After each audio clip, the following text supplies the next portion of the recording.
The fluorescent lights of Meadowbrook Care Facility hummed overhead as I pushed through the double doors. My grandson Tommy bouncing beside me with the restless energy only a 9-year-old possesses. At 72, I'd learned to appreciate these weekly visits to see my old friend Helen, even if the antiseptic smell and hushed conversations reminded me of life's inevitable march forward. Don't forget to subscribe to the channel and comment where you're watching from. Grandma Loretta, can we get ice cream after? Tommy asked, tugging at my cardigan. We'll see, sweetheart. Let's visit Miss Helen first. The facility's main corridor stretched before us, lined with residents in various states of alertness. Some dozed in wheelchairs, others played cards in the common room. I'd been coming here every Thursday for 6 months, ever since Helen's stroke left her needing round-the-clock care. She was my oldest friend, dating back to our teaching days at Lincoln Elementary, and I wasn't about to abandon her now. Tommy skipped ahead, his sneakers squeaking against the polished linoleum. I was about to call him back when he stopped abruptly near the sunroom entrance, his head tilting in that curious way children have when something captures their attention. Grandma, isn't that the lady in the picture at Mom's house? My heart performed a small skip. What picture, honey? He pointed toward a woman in a wheelchair positioned by the window, sunlight streaming across her silver hair. The one on Mom's dresser, in the frame with the flowers on it. I felt my breath catch. The woman sat perfectly still, her hands folded in her lap, her profile etched against the afternoon light. Even from this distance, even after all these years of only seeing her in that photograph, I recognized her. Vivian Hartley, my daughter-in-law Lucille's mother. The mother Lucille had told us passed away 4 years ago. My mind raced through the conversations. The funeral we'd never attended because it had supposedly been small and private. The way Lucille's eyes had glistened with tears when she'd shown us that very photograph Tommy mentioned. "This is all I have left of her," she'd said. But here sat Vivian Hartley, very much alive, her chest rising and falling with steady breaths. "Tommy, go ask the nurse at the front desk if Miss Helen is awake, would you? I'll be right there." He hesitated, sensing something in my voice, but obeyed. Children are perceptive that way. As soon as he rounded the corner, I approached the sunroom, my legs feeling heavier with each step. The woman turned as I drew near, and I saw her face fully for the first time. It was her, older, thinner, with deep lines bracketing her mouth and shadows beneath her eyes. But unmistakably, the woman from the photograph. Her eyes, a striking blue-gray, widened with recognition, though we'd never met. "You're Lucille's mother-in-law," she whispered, her voice papery and urgent. "I saw you in the pictures she used to show me." Used to show her. Past tense. My throat tightened. "Mrs. Hartley? Vivian?" She glanced around the sunroom nervously. 2 other residents dozed nearby, oblivious. A aide pushed a medication cart past the doorway, not looking in. "Please," Vivian said, reaching out with a trembling hand. "Don't tell my daughter I'm here." The words landed like stones in still water, creating ripples of confusion and dread. "I don't understand. Lucille thinks you're dead." I know. Her fingers clutched at the wheelchair's armrest. That's what she wanted everyone to believe. My pulse hammered in my ears. "What are you saying?" Vivian's eyes filled with tears that didn't fall, as if she'd cried herself dry long ago. "She put me here 2 years ago, told the staff I had no other family, that she was my only contact. She visits once a month, pays in cash, uses her maiden name for all the paperwork." Her voice dropped to barely above a whisper. "She said if I ever tried to contact anyone, if I ever told the truth, she'd move me somewhere I'd never be found. Somewhere much worse than this." The room seemed to tilt. I gripped the back of a nearby chair, my knuckles white against the vinyl. "That's impossible. Lucille is... she's kind. She's caring. She volunteers at the church. She's my daughter, and I love her," Vivian interrupted. "But she's also capable of things you can't imagine. Please, you have to go.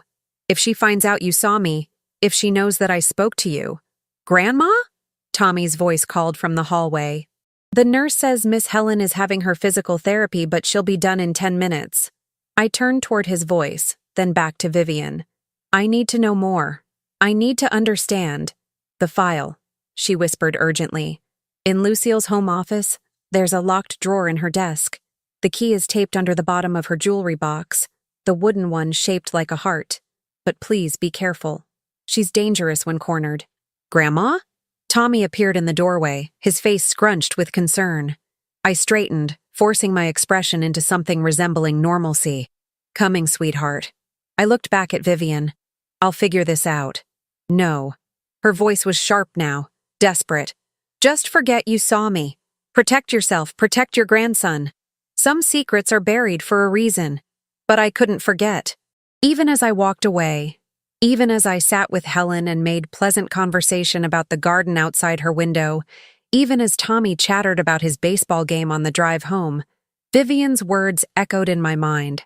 My daughter-in-law, the woman who'd married my son Andrew 8 years ago, who'd given me 2 beautiful grandchildren, who'd cried at my husband's funeral and held my hand through the grief, had apparently staged her own mother's death and imprisoned her in a nursing home.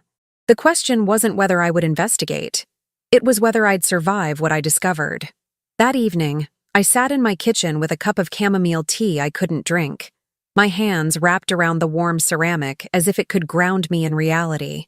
Through the window, I could see the last light fading from the Nebraska sky, painting the cornfields beyond my property in shades of amber and rust. My home, a modest 2-story farmhouse that had belonged to my parents, suddenly felt different. For 50 years, it had been a sanctuary.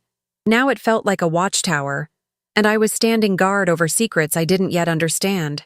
I'd raised Andrew here, in these rooms where his father's memory still lingered in the photographs on the mantel and the worn armchair in the living room. I'd taught him honesty, compassion, integrity. How had he married someone capable of what Vivian described? Or did he know? The thought made my stomach clench. My phone buzzed. A text from Lucille. "Hi, Mom. We're bringing the kids by Sunday for lunch. Tommy mentioned you saw your friend today. How is she?" Innocent. Friendly. Exactly what any loving daughter-in-law would send. But now I read menace between the lines. Tommy had mentioned the visit. Did that mean Lucille knew we'd been to Meadowbrook? Was she checking to see if I'd seen anything unusual? I typed back, "Helen's doing well. Sunday sounds wonderful." My finger hovered over the send button before I added, "Tommy is such an observant child. A test. A small one. To see how she'd respond." The reply came within seconds. "He is. Always noticing everything. See you Sunday. Love you. Love you." The words that should have warmed me instead felt like ice. I set the phone down and pulled out the notepad I kept in my kitchen drawer, the same kind I'd used for 30 years of teaching, for making grocery lists and planning lessons. Now I'd use it for something else entirely. At the top of the first page I wrote, "What I know." Beneath it, "Vivian Hartley is alive at Meadowbrook Care Facility. Lucille told everyone she died 4 years ago. Vivian claims Lucille threatened her into silence. Lucille visits monthly, pays in cash, uses maiden name. There's a file in Lucille's desk, key hidden in jewelry box. Then a second list, what I need to know. Why did Lucille do this? Does Andrew know? What's in the file? Who else knows the truth? How do I protect my family while uncovering the truth?" The grandfather clock in the hallway chimed 9 times. I'd been sitting here for over an hour, and all I had were questions that led to more questions. I thought about calling Andrew, my son, my only child, now 43 and successful in his accounting firm. But what would I say? "Your wife is keeping her mother prisoner in a nursing home?" He'd think I was losing my mind. Worse, if he was somehow complicit, I'd be tipping my hand before I had any proof. No, I needed evidence before I could approach anyone. The problem was that Lucille and Andrew lived in Lincoln, 45 minutes away. I couldn't just drop by unannounced and snoop through her office. They had security cameras, neighbors who knew me. And Lucille was often home, working on her online boutique business from the converted bedroom on the 2nd floor. Unless my sister Charlotte's birthday was next month. Lucille loved planning family gatherings. If I suggested hosting a surprise party at their house, offered to come early to help decorate and prepare, I might have a window of opportunity. Lucille always went overboard with preparations. Last year, she'd spent 3 hours at the party supply store. It wasn't much of a plan, but it was something. I jotted down notes, then stopped as a new thought occurred to me. If Vivian was right, if Lucille was truly dangerous, then I couldn't approach this directly. I needed to be subtle, careful, observant.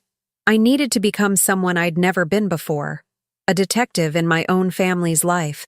The irony wasn't lost on me. I'd spent 40 years teaching children about honesty and integrity, and now I was planning to deceive my daughter-in-law to uncover her deceptions. But Vivian's face haunted me. The fear in her eyes, the resignation in her voice, the way she'd accepted her imprisonment as if she deserved it. Whatever had happened between her and Lucille, no one deserved to be erased from existence, to be mourned while still breathing. I finished my tea, now cold, and rinsed the cup in the sink. Through the window, the cornfields had disappeared into darkness, but I could feel them there, solid and real, rooted deep. Tomorrow, I'd start making calls. Innocent questions to Andrew about family history, casual conversation with Lucille about her childhood, small pieces that might fit together into a larger picture. But tonight, I'd try to sleep, knowing that when I woke, everything would be different. The life I thought I knew, the family I thought I understood, was built on a lie. And I was going to pull that lie into the light, no matter what it cost me. In the darkness of my bedroom, I lay awake and listened to the house settle around me. Every creak seemed loaded with meaning now, every shadow potentially hiding something sinister. What had Lucille done? And more terrifying still, what would she do if she discovered I knew? The morning after my discovery arrived with deceptive normalcy. Sunlight streamed through my kitchen windows as I prepared breakfast, the radio playing soft jazz, the coffee maker gurgling its familiar rhythm. But my hands trembled as I cracked eggs into the pan, and I'd already read the same newspaper paragraph 3 times without absorbing a single word. I needed to be smart about this, methodical. I couldn't let emotion cloud my judgment, even though every instinct screamed at me to drive straight to Andrew's office and demand answers. Instead, I picked up my phone and dialed my son's number. "Mom, good morning." Andrew's voice came through warm and cheerful. "What's up?" "I was thinking about Aunt Charlotte's birthday next month," I said, keeping my tone light. "You know how she loves surprises. What if we threw her a party at your house? It's bigger than mine, and the backyard would be perfect for the grandchildren to play." "That's a great idea. Let me check with Lucille." I heard muffled conversation in the background, then Lucille's voice, distant but distinct. "Of course. I'd love to host." My daughter-in-law came on the line. "Mom, that's so sweet of you to think of Charlotte. How about I handle the invitations, and you help me with decorations the day before? We could make a whole afternoon of it." "Perfect," I said, my stomach nodding. "I'll come by around noon on the Friday before. We can plan everything together." "Can't wait." "Oh, and Mom, I've been meaning to ask, how was your visit with Helen yesterday? Tommy said you spent quite a while there." There it was, the probe disguised as casual interest. "You know Helen. She loves to talk. We reminisced about our teaching days." I paused, then added carefully, "The facility is quite nice. Very well maintained. I saw several of the residents enjoying the sunroom." A beat of silence. Then, "That's wonderful. I'm so glad she's being well cared for. Listen, I need to run. Conference call in 5 minutes. Talk soon." She'd ended the conversation quickly. Too quickly. Or was I reading menace into ordinary behavior? I spent the rest of the morning doing research. On my laptop, which I'd learned to use thanks to my granddaughter Emma's patient instruction, I searched for information about Meadowbrook Care Facility. The website showed smiling staff members, bright rooms, activities calendars. Nothing sinister. But when I dug deeper into their payment policies, I found what I was looking for. They accepted private pay arrangements with minimal documentation to respect family privacy. How convenient for someone trying to hide a living person. Next, I searched for Vivian Hartley's obituary. I found it in the Lincoln Journal-Star archives, dated 4 years prior. Vivian Marie Hartley, 68, passed away peacefully on March 15th after a brief illness. She is survived by her loving daughter, Lucille Hartley Morrison, and son-in-law, Andrew Morrison. A private family service was held. In lieu of flowers, donations may be made to the Alzheimer's Association. Alzheimer's. That detail sent chills down my spine. If people believed Vivian had dementia, they'd accept that her daughter might need to place her in care. They'd understand why she might not recognize family members, why she might be isolated. It was the perfect cover story. I was still reading when my doorbell rang. Through the front window, I saw a dark sedan in my driveway. Not a car I recognized. My pulse quickened as I approached the door. A man in his 50s stood on my porch, wearing khakis and a polo shirt, a leather portfolio under his arm. He smiled politely. "Mrs. Morrison? Loretta Morrison?" "Yes? I'm Gary Pritchard from Meadowbrook Care Facility. I hope I'm not disturbing you, but I wanted to speak with you briefly about your visit yesterday." My blood turned to ice. I was visiting my friend Helen Henderson. Of course. His smile never wavered. We encourage family and friends to visit our residents. It's just that we have protocols about interactions with other residents, particularly those with specific care requirements. One of our staff members mentioned you spoke with a resident in the sunroom. I gripped the doorframe. I may have said hello to someone. I'm a friendly person, Mr. Pritchard. Naturally. It's just that some of our residents have court-ordered privacy restrictions, guardianship situations, you understand. For their own protection, we need to limit their contact with unauthorized individuals. He pulled a document from his portfolio. This is simply a reminder of our visitor policies. Nothing to worry about. But his eyes told a different story. They were flat, assessing, sending a clear message. We're watching you. I took the document with steady hands I didn't feel. I understand completely. I would never want to cause any problems. Wonderful. Enjoy your visits with Mrs. Henderson. She's a delightful lady. He tipped an invisible hat and walked back to his sedan. I closed the door and leaned against it, my heart hammering. How had they known so quickly? Had Vivian told someone? Had a staff member reported our conversation? Or, and this thought made my knees weak, had Lucille asked them to watch for anyone showing unusual interest in her mother? The document in my hand was standard visitor policy information, but the message was clear. Stay away from Vivian Hartley, which meant Lucille had anticipated this possibility. She'd put safeguards in place. I walked to my kitchen and poured a glass of water with shaking hands. This was bigger than I'd thought. More organized, more dangerous. My phone buzzed. A text from Andrew. "Hey Mom, Lucille mentioned you're helping with Aunt Charlotte's party. That's great. But actually, we might need to postpone. Lucille's swamped with work and she's not feeling well. Might be better to do something simple at your place." They were blocking my access to their house. I stared at the message, anger rising through my fear. Lucille was already moving pieces on the board, cutting off my avenues of investigation before I'd even made a real move. I typed back, "Oh no, is Lucille okay? Nothing serious, I hope? Just stressed. You know how she gets during busy season." I did know. Lucille ran an online boutique selling vintage clothing and accessories.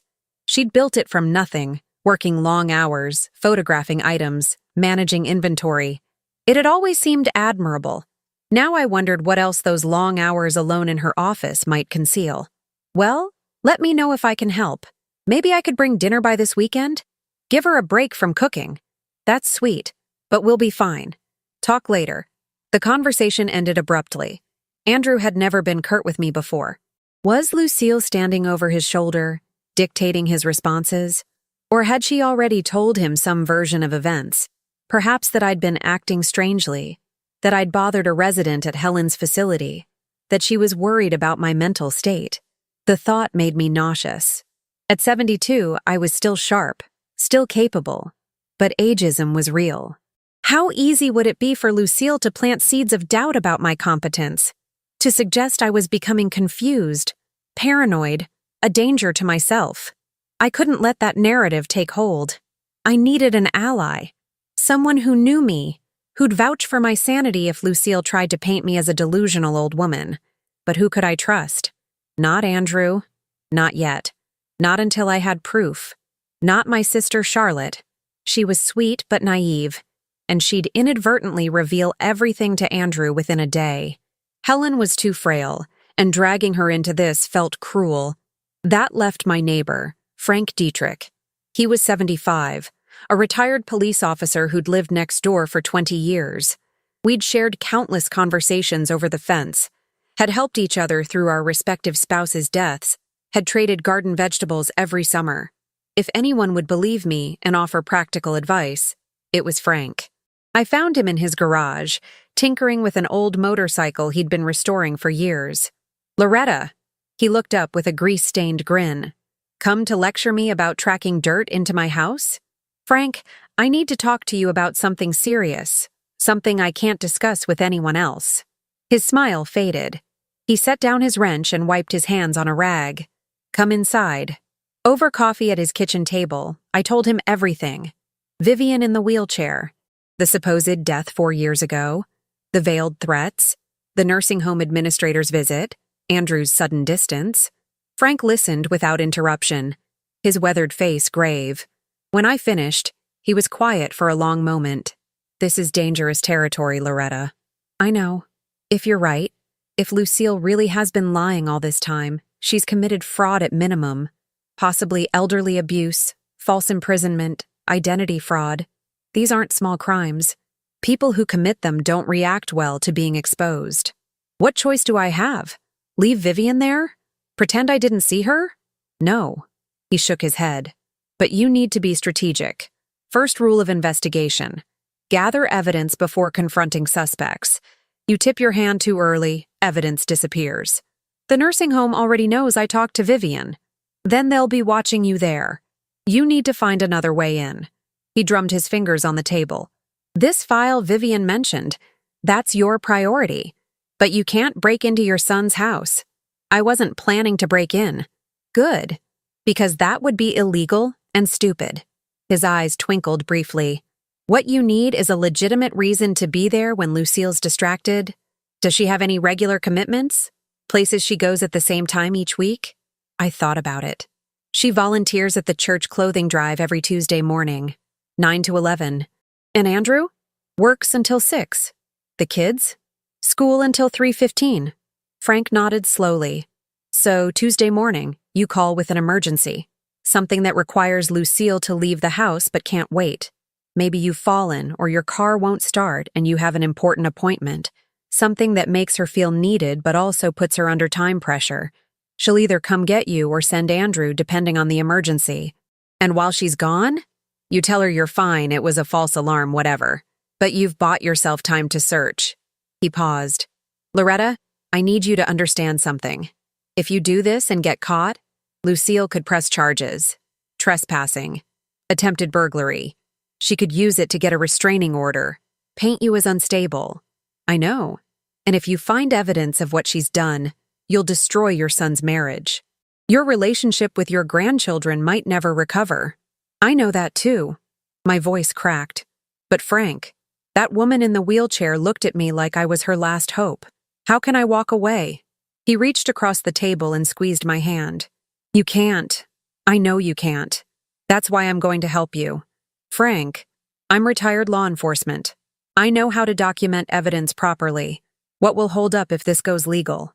And if something goes wrong, you'll need someone who knows you were acting rationally, with good cause." He stood up. "But we do this smart. No cowboy moves. Agreed?" "Agreed." As I walked back to my house, the afternoon sun warm on my shoulders, I felt something shift inside me. Fear was still there, but it was joined by something else. Determination. Lucille had made a mistake. She'd assumed that because I was old, I was helpless. That I'd see what I saw and do nothing, too frightened or too feeble to act. She'd underestimated me, but I wouldn't underestimate her. Whatever had driven her to imprison her own mother, whatever secrets that locked drawer contained, I would uncover them. Tuesday was 5 days away. I had 5 days to prepare, to plan, to become someone I'd never been before, an investigator in my own family's nightmare. Inside my house, I opened my notepad to a fresh page and began writing a detailed timeline. Every interaction with Lucille over the past 8 years. Every story she'd told about her mother. Every time she'd mentioned Vivian's death, somewhere in those memories were clues I'd missed, inconsistencies, lies I'd accepted because I had no reason to doubt. Now I had reason. Now I had purpose. And heaven help anyone who tried to stop me from reaching the truth. Tuesday morning arrived with oppressive humidity that pressed against my windows like a living thing. I'd barely slept, running through the plan over and over in my mind, finding flaws, imagining disasters. But it was too late to back out now. At 8:45, I dialed Lucille's cell phone, my hand steadier than I'd expected. "Mom, good morning," she answered, slightly breathless. "I'm just heading out to the church. Lucille, dear, I hate to bother you, but I'm having terrible chest pains." I let my voice quaver authentically. Fear made that easy. "They started about 20 minutes ago. I took an aspirin, but I'm not sure if I should drive myself to the clinic or call an ambulance." "Oh my goodness, don't drive. Stay right there. I'm coming to get you." Papers rustled in the background. "I'm 15 minutes away. Sit down, keep calm, and call 911 if the pain gets worse. I'm leaving right now." The line went dead. I felt a pang of guilt at manipulating her concern, but I pushed it aside. If she could fake her mother's death, I could fake chest pains. I called Frank immediately. "She's on her way here. That gives me at least 30 minutes, maybe 45 if traffic's bad. I'll be watching. If anyone comes to the house while you're inside, I'll call. 3 rings, then hang up. That's your warning to get out. Thank you, Frank. Be careful, Loretta. And remember, photographs, not originals. We can't let her know anything's been disturbed." I grabbed my purse and the small digital camera Emma had given me last Christmas. Within 10 minutes, I was in my car, driving toward Lincoln with my heart pounding so hard I could feel it in my throat. The Morrison house stood in a quiet suburban neighborhood, a 2-story colonial with white shutters and a meticulously maintained lawn. Lucille's silver SUV was gone from the driveway. Andrew's sedan was absent too. He'd be at his office downtown.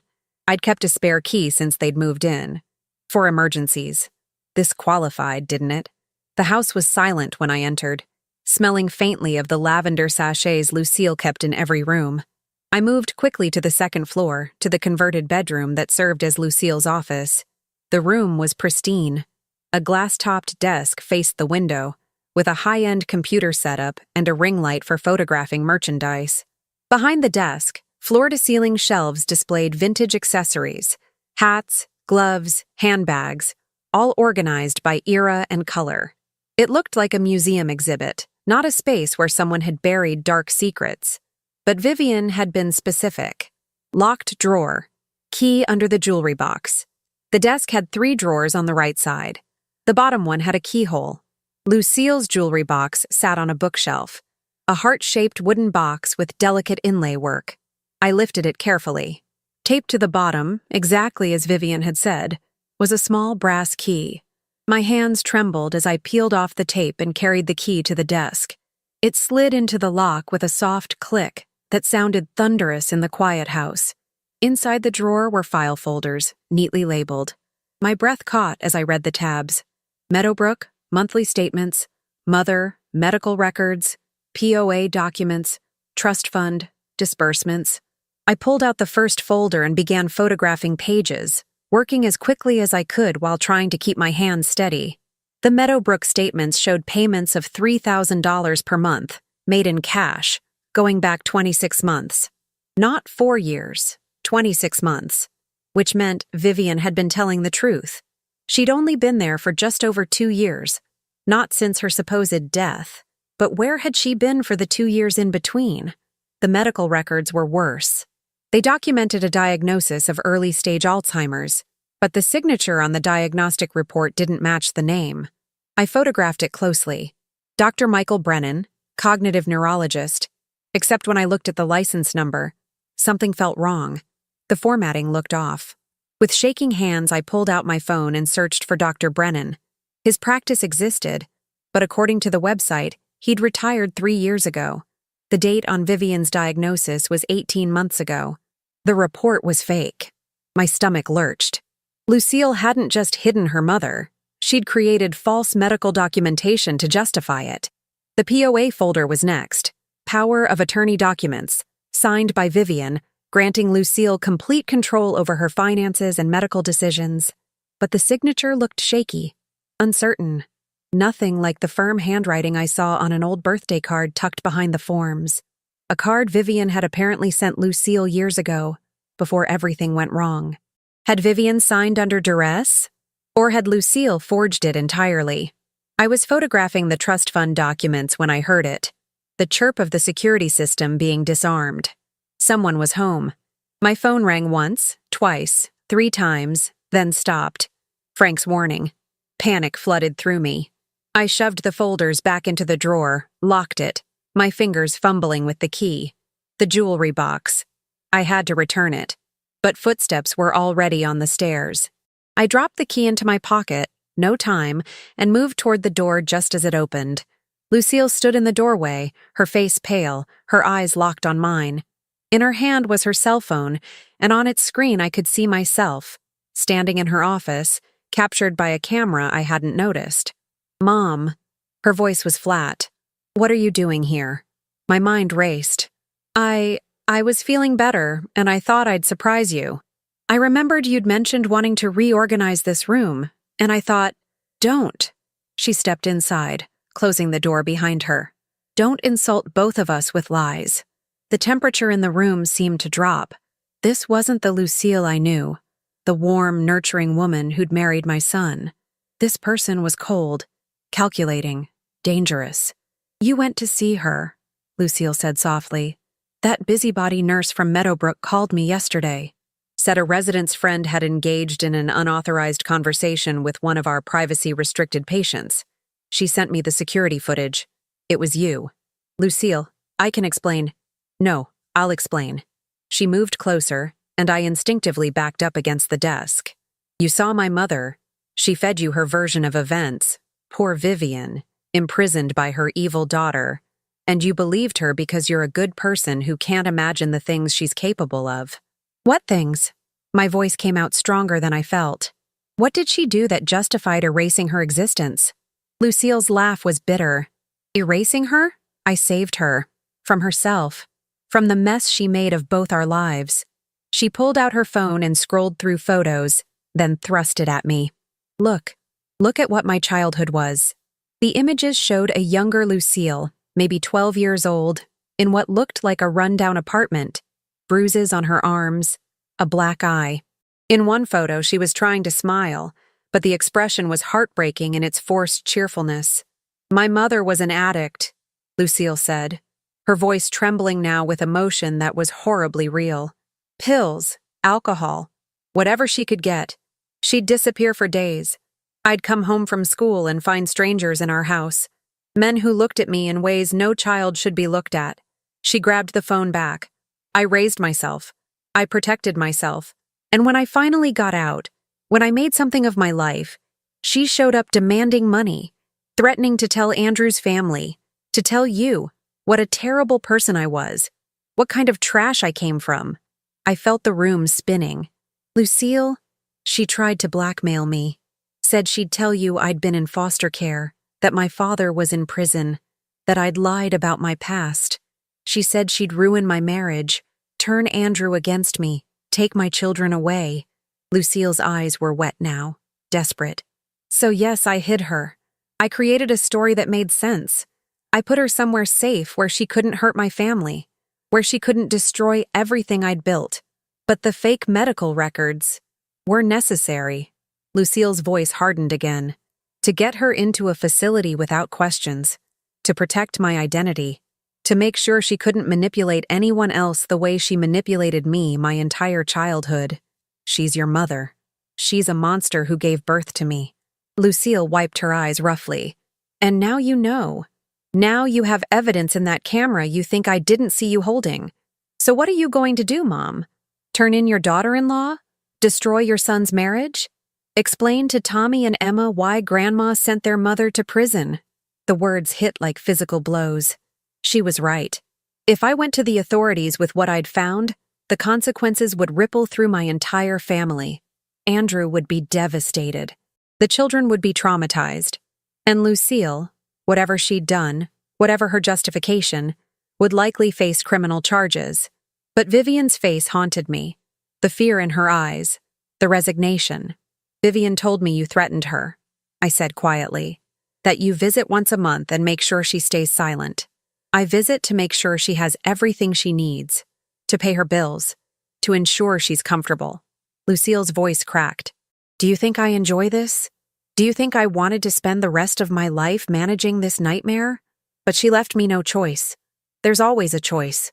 Says the woman who's never been beaten by her own mother, who's never had to beg for food, who's never— Lucille stopped herself, breathing hard.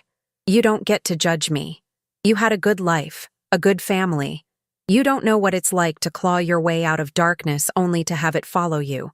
We stood in silence, the weight of revelations pressing down on both of us. The key, Lucille said finally, holding out her hand. The one you took from my jewelry box. I pulled it from my pocket and placed it in her palm. She closed her fingers around it. I could call the police right now, she said. Report a break-in. You'd be arrested. At your age, it would destroy your reputation, your credibility. Anything you said about me would sound like the paranoid ramblings of a confused old woman. Is that a threat? It's a reality. She moved to the desk and opened the drawer with her own key. Of course, she had another copy. She pulled out the folders I'd photographed and held them. These stay here. Your camera goes to me, and you forget everything you've seen. I can't do that. You will, because the alternative is worse for everyone. Lucille's eyes met mine, and in them I saw something terrifying. Absolute conviction. Go home, Mom. Hug your grandchildren. Enjoy your remaining years. Let this go. And Vivian? Lives comfortably in a good facility, which is more than she ever provided for me. The standoff stretched between us. Then my phone buzzed. A text from Andrew. Mom, Lucille said you had chest pains? Why didn't you call me? I'm coming over after work. Lucille glanced at my phone. Tell him you're fine. That it was indigestion. That I overreacted. Lucille, do it. Now. I typed the message with shaking hands. Andrew replied immediately. Thank God. Love you. Good. Lucille opened the office door. Now leave. Drive safely.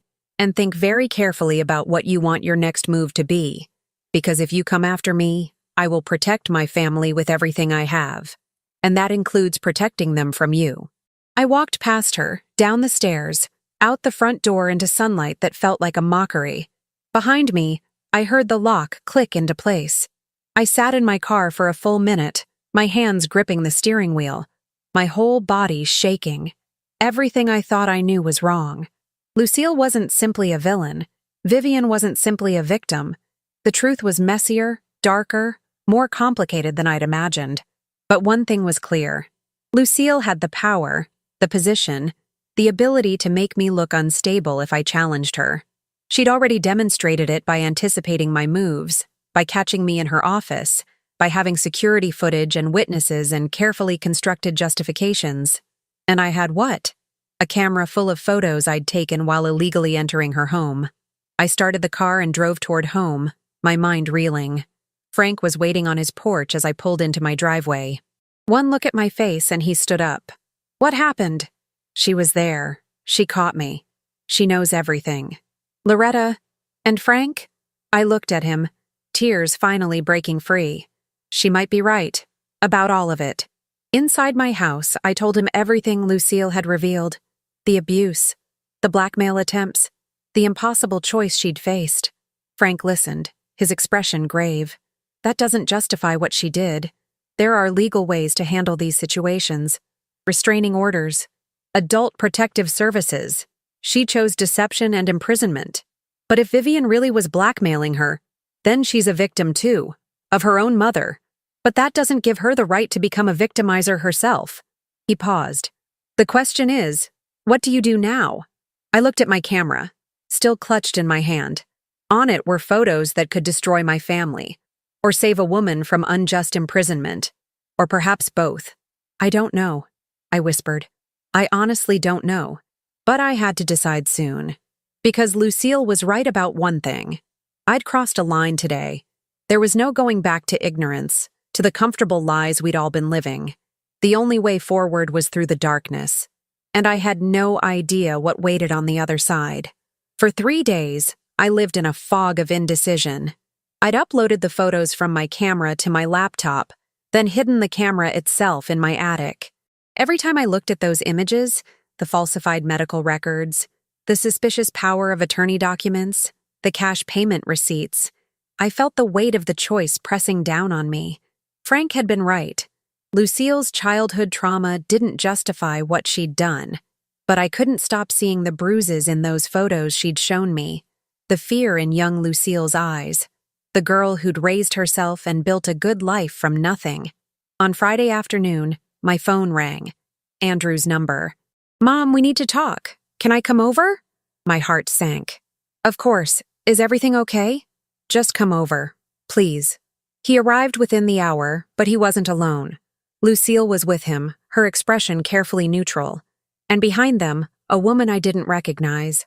Older, perhaps 60, wearing a professional pantsuit and carrying a briefcase. "Mom, this is Dr. Patricia Holloway," Andrew said as they entered my living room. His voice was strained, uncomfortable. "She's a geriatric psychiatrist." The room tilted. "I don't understand." Lucille spoke, her voice gentle but firm. "Mom, we're worried about you. The chest pains that turned out to be nothing. Breaking into our house. I didn't break in, I have a key. Entering without permission," Dr. Holloway corrected softly. "Mrs. Morrison, your family tells me you've been experiencing some confusion lately. Perhaps some paranoid ideation?" "I am not confused." I looked at Andrew, searching his face for the son I knew. "Andrew, you can't believe this." "Mom, you went through Lucille's private office.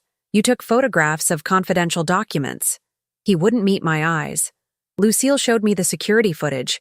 You were clearly searching for something." Because I stopped myself. If I told them about Vivian, Lucille would simply repeat her version of events. She'd show them those childhood photos. She'd paint her mother as a dangerous blackmailer and herself as a protective mother. And I'd look like a delusional old woman who'd believed lies over her own daughter-in-law. Lucille had outmaneuvered me completely. "Mrs. Morrison," Dr. Holloway said, sitting down uninvited on my sofa, "your family cares deeply about you. They want to make sure you're safe, that you're getting the care you need. Sometimes, as we age, our judgment can become impaired. We might see threats that aren't there, become suspicious of people who love us. There's nothing wrong with my judgment." "Then why did you break into our home?" Lucille asked. "What were you looking for?" I met her eyes and saw the challenge there. "Go ahead," her expression said. "Tell them. Destroy yourself trying to explain." "I was concerned," I said carefully, "about family matters that I thought might be problematic." "What kind of matters?" Andrew pressed. "Private matters. You see?" Lucille turned to Dr. Holloway. "She can't even explain her reasoning. This has been building for weeks. The paranoia, the secretiveness. And she's been visiting that nursing home, spending time with confused elderly patients. I think their conditions might be influencing her perceptions." It was masterful. Every truth twisted just enough to make me look unstable. Dr. Holloway made notes on a tablet. "Mrs. Morrison, have you been feeling more forgetful lately? Misplacing things? Losing track of time?" "No." "Any changes in sleep patterns? Appetite? Mood?" "I'm not sleeping well because I'm worried about—" I caught myself again. "About family issues." "Mom," Andrew said, and now his voice broke slightly. "We think you should consider assisted living, just temporarily, until we can figure out what's going on with you. Somewhere you'd be safe, with people checking on you." The trap closed around me. They wanted to put me away, just like Lucille had done to Vivian. Remove the threat. Silence the witness. "Absolutely not." I stood up, drawing myself to my full height. "I am 72 years old, not senile. I own this home. I have all my faculties, and I will not be manipulated into giving up my independence." "Mom," Andrew tried. "No. If you're so concerned about my mental state, I'll see my own doctor. Dr. Chandler has known me for 30 years. He can evaluate my competence." I looked directly at Lucille. "But I will not be railroaded into a facility by people who have their own reasons for wanting me contained." Dr. Holloway's eyes sharpened. "That's quite an accusation, Mrs. Morrison." Is it? Or is it a perfectly rational observation from someone who's being gaslit? Lucille's expression flickered, just for a second, before smoothing back into concerned sympathy. But I'd seen it. The flash of anger. The recognition that I wasn't going to cooperate quietly. I think we should go, Lucille said, touching Andrew's arm. Let your mother calm down.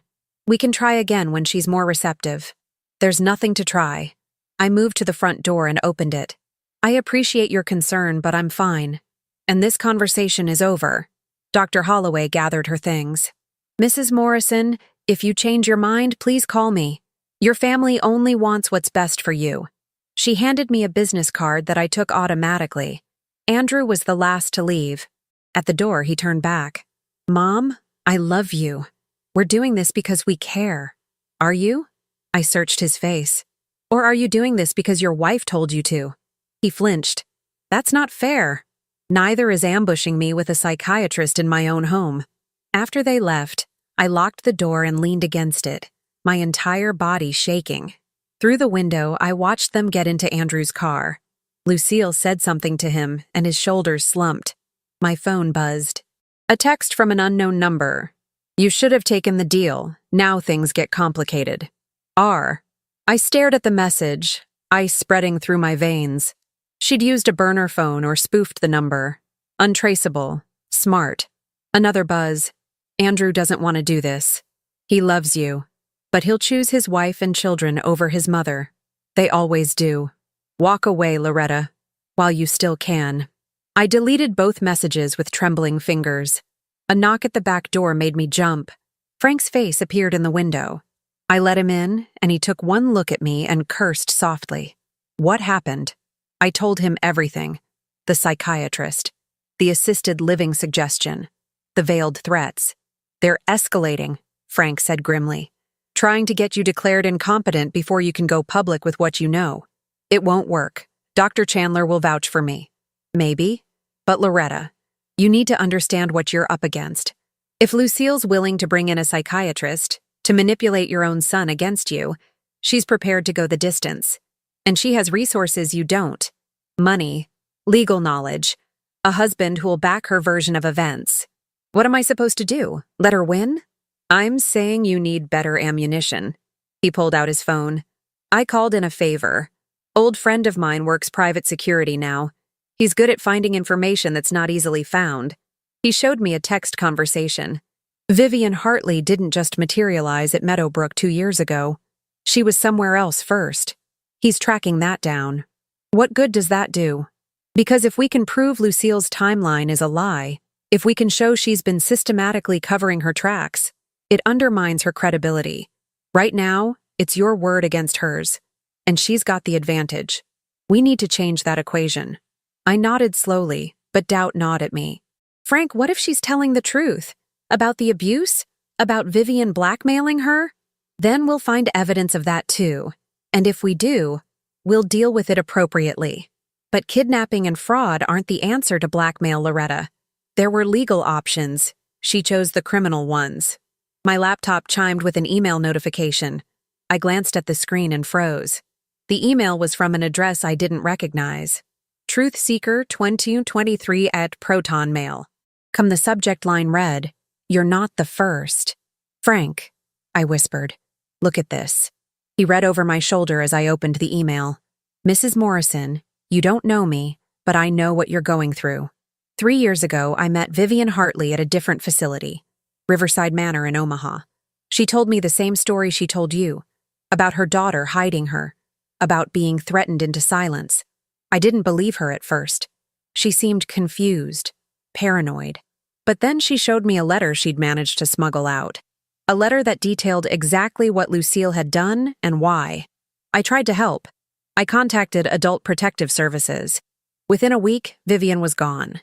Transferred, the staff said. No forwarding information. No records of where she went. The next day, my house was broken into. Nothing was taken except my laptop and phone.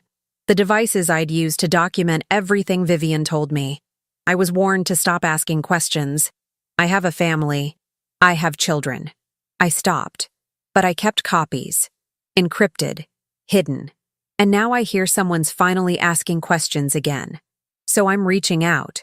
If you want to know what really happened to Vivian Hartley, if you want proof that Lucille's story doesn't add up, meet me tomorrow at noon. Lincoln Public Library reference section. Come alone. Bring no electronics. I'm risking everything by contacting you. But Vivian deserves someone to know the truth. And you deserve to know what you're really fighting. The email ended there. No signature. No name. Frank and I stared at the screen in silence. It could be a trap, he said finally. Lucille could have sent this to lure you out, catch you doing something she can use against you. Or it could be real. Someone else who tried to help and got silenced. If it's real, it means Lucille's been doing this for years. Moving Vivian around, covering her tracks, threatening anyone who gets close to the truth. Frank's jaw tightened. That's not a desperate daughter protecting herself from a blackmailer. That's a calculated criminal operation. I thought about the email's details. Riverside Manor, 3 years ago. That would have been during the gap between Vivian's supposed death and her appearance at Meadowbrook. The timeline aligned. I have to go, I said. Not alone.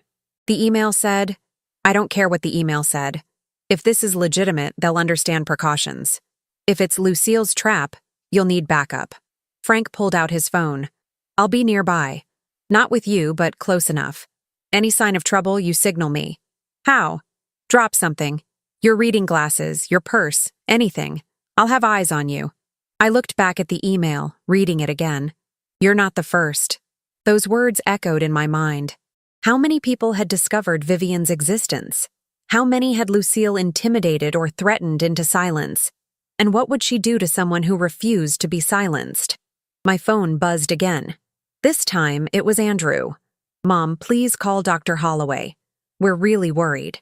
Lucille found some concerning notes in your handwriting at our house, talking about investigations and conspiracies.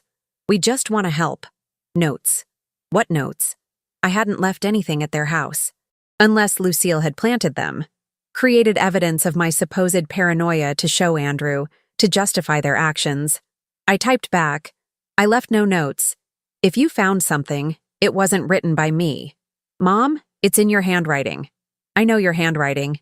She'd forged something, convincingly enough to fool my own son. The realization made my stomach turn. This wasn't just about protecting her secret anymore. This was about destroying my credibility completely, making sure that anything I said, any evidence I presented, would be dismissed as the ravings of a confused old woman. She's closing all the exits, I said to Frank, making sure I have nowhere to turn, no one who'll believe me. Then we need that meeting tomorrow. We need proof that's so solid, so documented that it can't be dismissed. He met my eyes. But Loretta, you need to be prepared. If this informant is real, if what they have to say changes everything, you're going to have to make some hard choices. About your son, about your grandchildren, about whether pursuing the truth is worth losing your family. The truth is always worth pursuing. Is it? Even if it destroys everyone you love? I didn't have an answer to that. Not then.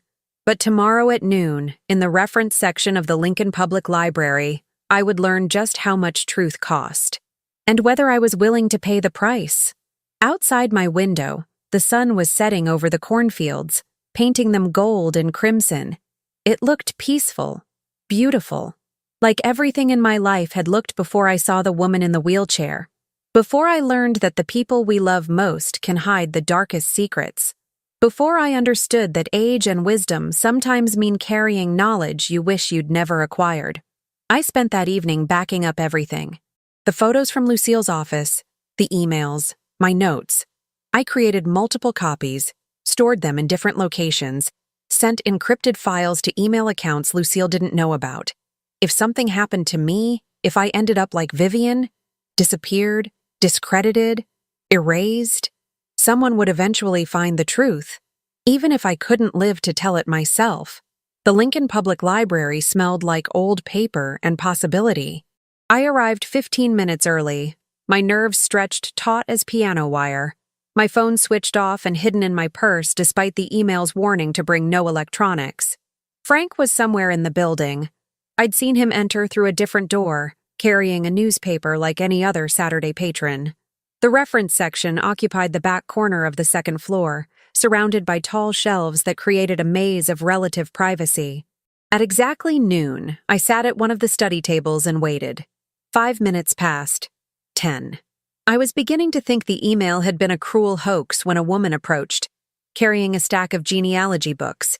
She was maybe 50, with auburn hair pulled into a practical ponytail and tired eyes that had seen too much. "Loretta Morrison?" she whispered. I nodded. She set down the books and sat across from me, her movements quick and nervous. "I'm Nancy Kendrick. We need to talk fast. I'm not supposed to be here." "Who says you're not supposed to be here?" "My husband, my therapist, everyone who knows what happened last time." She pulled out a folder from between the genealogy books. 3 years ago, I worked as an activities coordinator at Riverside Manor. That's where I met Vivian. The email said, everything I wrote was true. Vivian was there for 8 months. She was listed as a Jane Doe. No identification, no family contacts. The story was that she'd been found wandering, confused, possibly homeless. But she wasn't confused, Loretta. She was trapped. Nancy opened the folder, keeping her voice low. She told me her daughter had taken everything. Her ID, her credit cards, her phone. Said her daughter had drained her bank accounts and forged documents to gain control of her assets. She begged me to help her. Did you believe her? Not at first. We had several residents with dementia who believed elaborate conspiracy theories about their families. But Vivian was different. She remembered specific details, account numbers, addresses, names, and she was terrified in a way that seemed too real to be delusion. Nancy pulled out a photocopy of a handwritten letter. She gave me this. I made copies before I did anything. Good thing I did. I read Vivian's handwriting, shaky but legible. My name is Vivian Marie Hartley. My daughter, Lucille Ann Hartley, has stolen my identity and imprisoned me in nursing facilities using false names. She claims I have Alzheimer's disease, but this is a lie. I am of sound mind. She is doing this to access my trust fund, $1.2 million left to me by my father. She forged power of attorney documents after drugging me. She has threatened that if I try to contact anyone, she will have me committed to a psychiatric facility where no one will believe me. I don't know what I did to deserve this. I know I wasn't a perfect mother. I had problems when Lucille was young. Addiction issues I'm not proud of. But I got sober 15 years ago. I tried to make amends. I wanted a relationship with my daughter and grandchildren. Instead, she told me that I had no right to her new life, that I was an embarrassment, that her husband's family could never know the truth about where she came from. She said it would be easier if I just disappeared. And now I have. If anyone finds this, please help me. Please contact the police. My social security number is XXXXXXXXXXX. I am a real person. I existed before she erased me. My hands trembled holding the letter. What happened when you contacted authorities? Adult Protective Services opened an investigation. I gave them everything. Vivian's letter, my documentation of her lucidity, photographs I'd taken of her with her permission to prove she wasn't the confused dementia patient her file claimed. Nancy's voice caught. The investigator seemed to take it seriously. She came to interview Vivian.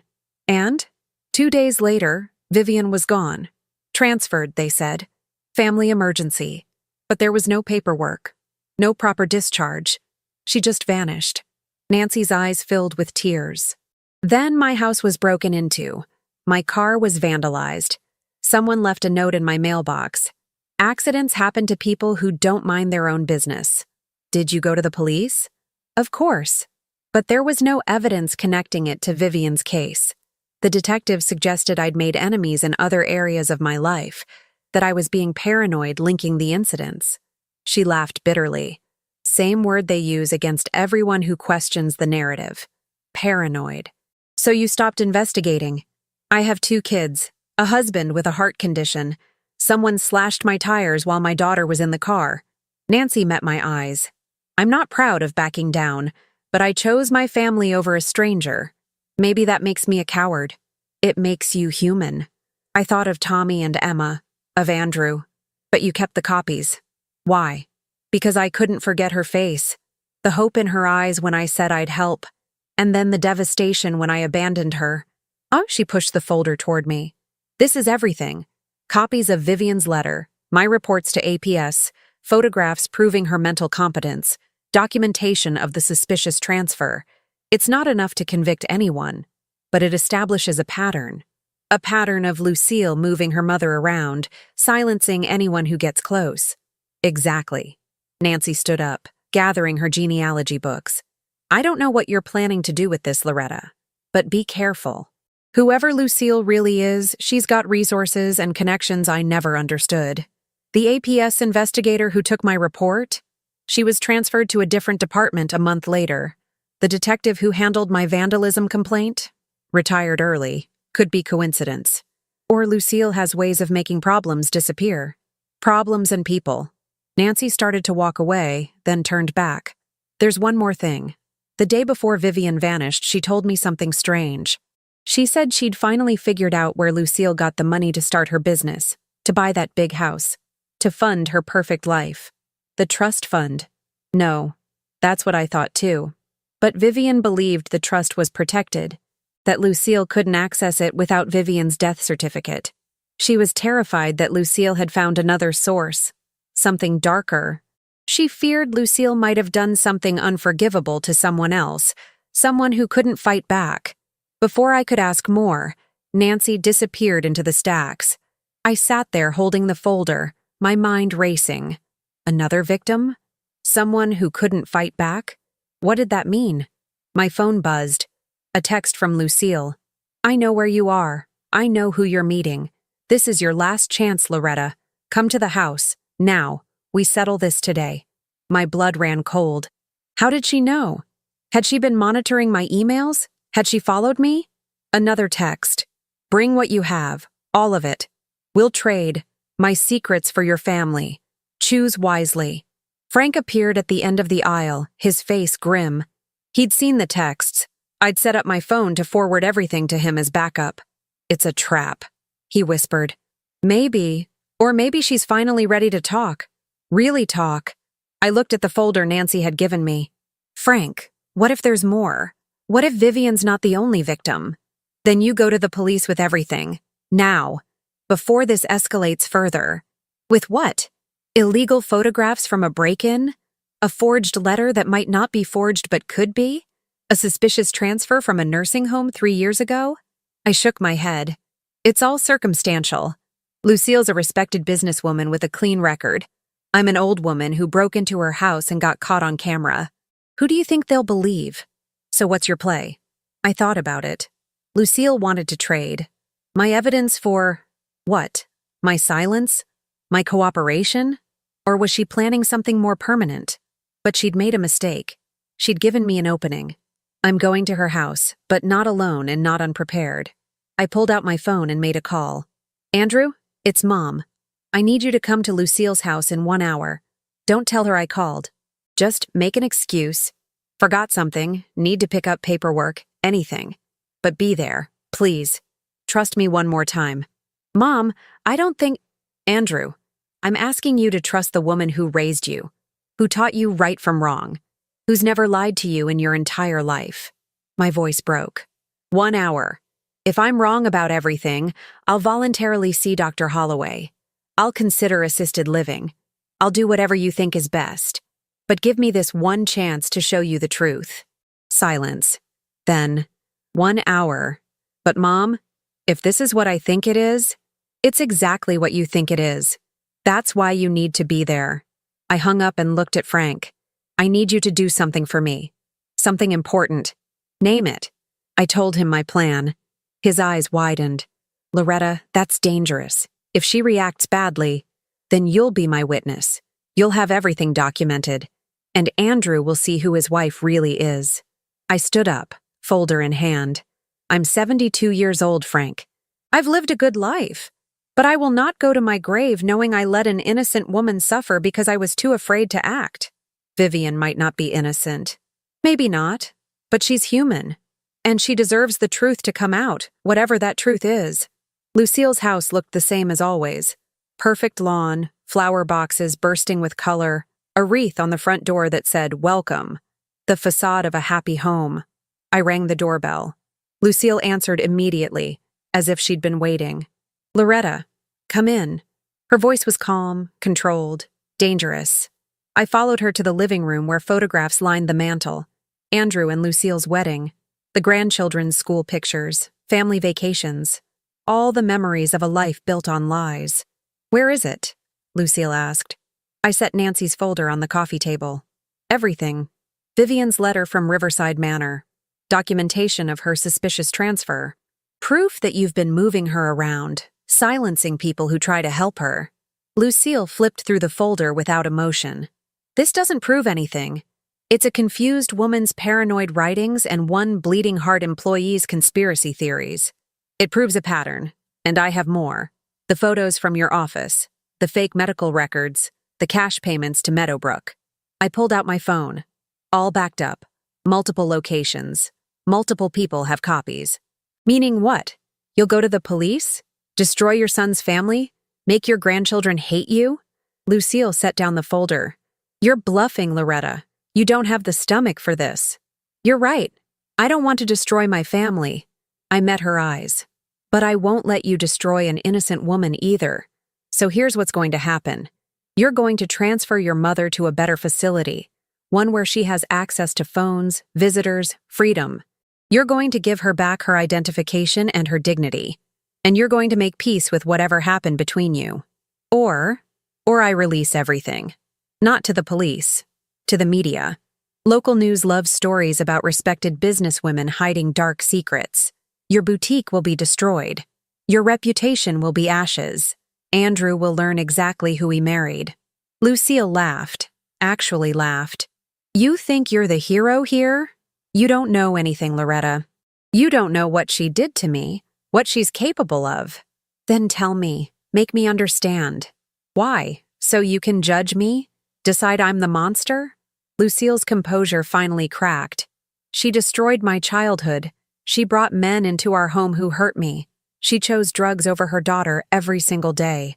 And when I finally escaped, when I built something beautiful and good, she came back demanding money, threatening to tell Andrew everything, to ruin my marriage, take my children. So you erased her." "I protected my family." Lucille's voice rose.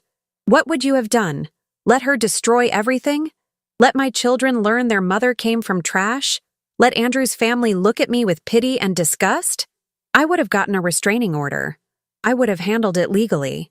The law doesn't protect people like me from people like her. The law says blood matters more than survival." Lucille moved closer. "You want to talk about victims? I'm the victim. I'm the one who suffered. And I'm the one who finally took control of my own life. By taking away someone else's. By taking away someone who tried to take mine first." We stared at each other, two women on opposite sides of an impossible divide. The front door opened. Andrew walked in, his face confused. "Mom? Lucille? What's going on?" Behind him, Frank entered quietly, his phone out, recording. And in the doorway behind them both, supported by a nurse's aide, stood Vivian Hartley. Lucille's face went white. "How?" "I had Frank pick her up from Meadowbrook an hour ago," I said quietly. He used his retired officer credentials and a signed day pass form to confirm that her daughter had finally given permission for her to attend a family gathering. After a few phone calls, they were surprisingly willing to help. Vivian's eyes found Lucille's, mother and daughter, face to face after 2 years of imposed separation. "Hello, sweetheart," Vivian whispered. "I think it's time we all told the truth." The silence in Lucille's living room was suffocating. Andrew stood frozen between his mother and his wife, his face cycling through confusion, shock, and dawning horror as he looked at the woman in the doorway. That's your mother?" he whispered to Lucille. "But you said she died. We had a funeral. We had a memorial service," Lucille corrected mechanically, her eyes never leaving Vivian. "I never said we buried her." Vivian moved slowly into the room with the aide's help, settling into an armchair with a soft groan. She looked frailer than she had at Meadowbrook, smaller somehow, but her eyes were sharp and clear. Lucille told you I was dead because it was easier than explaining why she'd cut me out of her life, Vivian said to Andrew. And I let it happen. For a while. Let it happen? Lucille's voice was shrill. You tried to blackmail me. I asked for help. Vivian's voice was steady, sad. There's a difference. Frank's phone continued recording from where he'd positioned himself in the corner. I remained standing, ready to intervene if this escalated beyond words. Andrew sank onto the sofa. Someone needs to explain this. All of it. Now. Vivian looked at her daughter. Should I start, or will you? Lucille said nothing. Her jaw clenched so tight I could see the muscles jumping. Vivian sighed. I was a terrible mother. That part of Lucille's story is true. I was an addict. Pills mostly. Alcohol when I couldn't get pills. Lucille's father left when she was 3. I raised her alone and I did it badly. There were men. Some of them were dangerous. Some of them, she closed her eyes briefly. Some of them hurt my daughter while I was too high to notice or care. Andrew's face crumpled. He reached for Lucille's hand, but she pulled away. When Lucille was 16, she went to live with her aunt in Iowa. Vivian continued. Best thing that ever happened to her. Her aunt gave her stability, education, a chance at a real life. And I hit rock bottom, lost everything, ended up in a court-ordered rehab program. I got sober 15 years ago, Vivian said. Really sober, for the first time in my adult life. I worked the program, made amends where I could, and I tried to reconnect with Lucille. You showed up at my college graduation, Lucille said, her voice hollow. Uninvited, unwanted. I wanted to see the woman you'd become, to tell you I was proud of you. You wanted money. I asked if you'd consider having coffee sometime, getting to know each other as adults. Vivian's eyes glistened. You told me I was an embarrassment, that I had no right to your new life, that if I ever contacted you again, you'd get a restraining order. Lucille's hands were shaking. You don't get to rewrite history. You don't get to show up after years of neglect and expect forgiveness. You're right, I don't. Vivian leaned forward. But Lucille, what you did to me went beyond refusing a relationship. You stole from me. Andrew's head snapped up.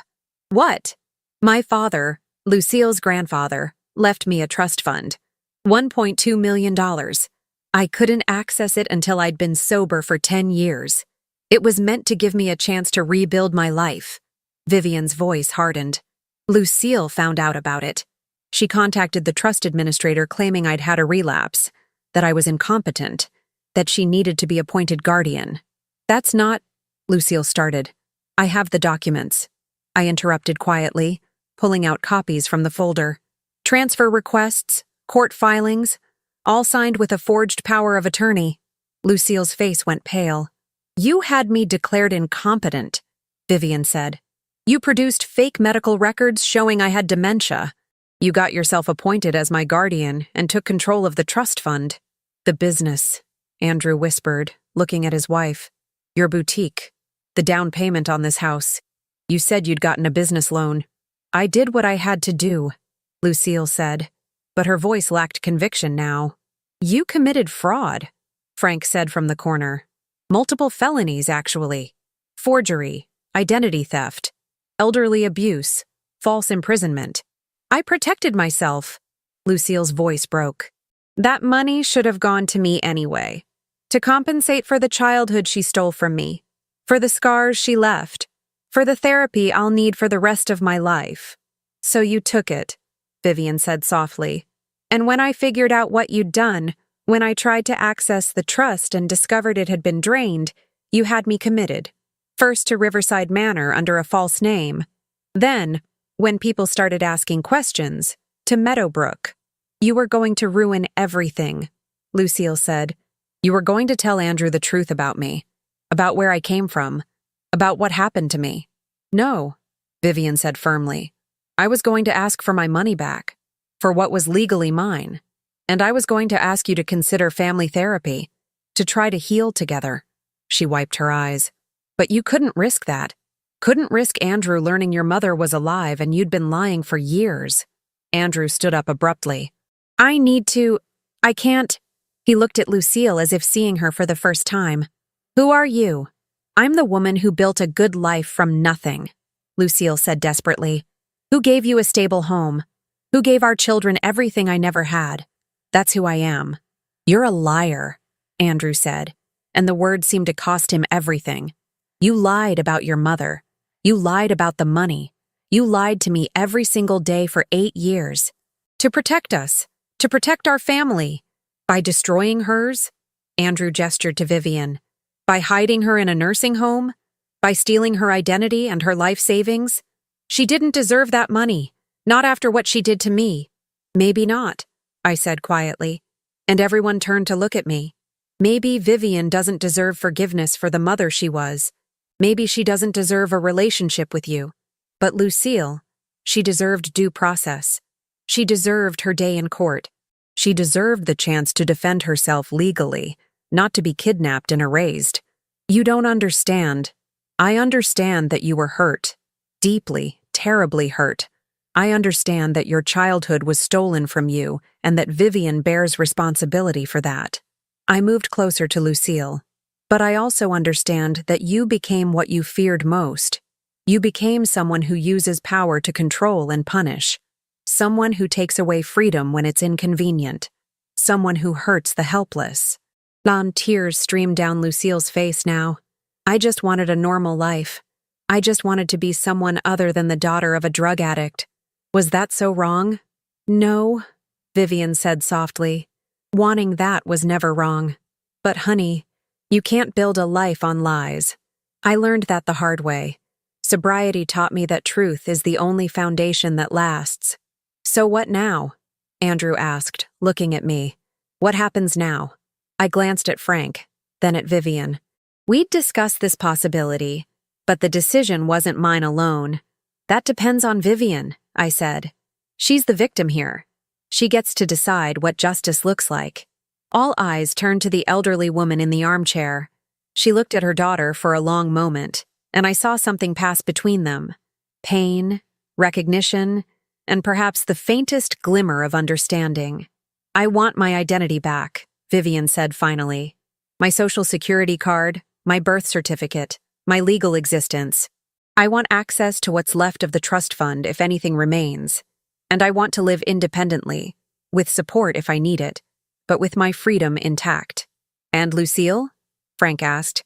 "Legally, she's committed serious crimes." "I know." Vivian's voice was heavy. "But sending her to prison won't heal either of us. It'll just destroy more lives. Andrew's, the children's, everyone's." She looked directly at Lucille. "So here's what I propose. You return what you stole. Every penny. You transfer me to a proper apartment with home care services. You restore my identity through whatever legal channels exist, and you get yourself into therapy, real therapy, to deal with what happened to you.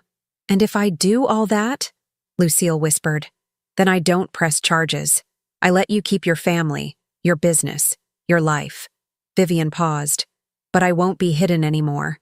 Andrew and the children will know I'm alive. They'll know the truth, not all the ugly details, but enough. And someday, maybe years from now, if you ever want to try to have a relationship, the door will be open." Lucille stared at her mother in disbelief. "Why? After everything I did? Why would you offer me that?" "Because you're my daughter. Because I failed you first. And because destroying you won't undo the past. It'll just create more pain." Vivian's voice broke. "I can't give you back the childhood you deserved, but I can refuse to take away the future you've built. Even if you built it on my theft." The room fell silent except for Lucille's quiet sobbing. Andrew moved to his wife, not to embrace her, but to look her in the eyes. "If you do this, if you make this right, I'll stand by you. We'll get through it together. But if you refuse, if you keep lying," he swallowed hard, "then I take the kids and I leave, because I won't raise them in a house built on deception." Lucille looked around the room, at her husband, her mother, me, Frank, at the life she'd constructed and the lies that had supported it.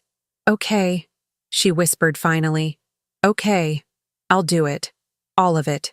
3 months later, I sat in my kitchen with a cup of chamomile tea that I actually drank this time.